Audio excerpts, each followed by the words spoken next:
Umi Pipik resmi laporkan Oklin-Via ke polisi soal konten jilat es krim.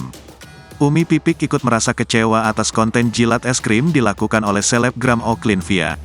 Hal membuat heboh dinilai kurang pantas dibuatkan konten.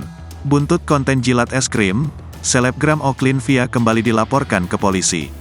Kali ini laporan dari pendakwa Pipik Dian Irawati Popon atau yang lebih dikenal Umi Pipik. Umi Pipik melaporkan Oklin-Via ke Bareskrim Polri soal dugaan tindak pidana pornografi dan kesusilaan. Alhamdulillah, diterima, ujar Raudah Maria selaku kuasa hukum Umi Pipik, dalam keterangannya, Kamis tanggal 17 Agustus tahun 2023.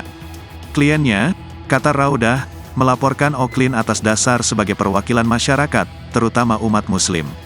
Apalagi dengan pakaian muslimah yang dikenakan Oklin dalam membuat konten itu dinilai tak pantas.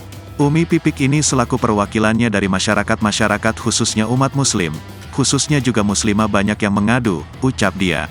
Karena Umi Pipik juga banyak ya majelis-majelis talim itu mengadukan tindakan dari OF ini kan dia pakai busana yang mencerminkan muslimah, tapi tindakannya itu tindakan yang tak wajar, sambungnya.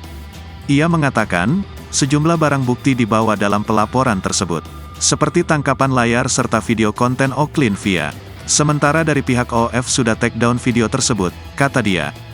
Terus juga ada saksi yang melihat video itu. Jadi ada bukti, ada saksi juga, lanjutnya.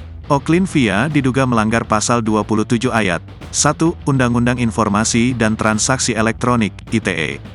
Kemudian pasal 4, pasal 8, dan pasal 10 Undang-Undang Pornografi.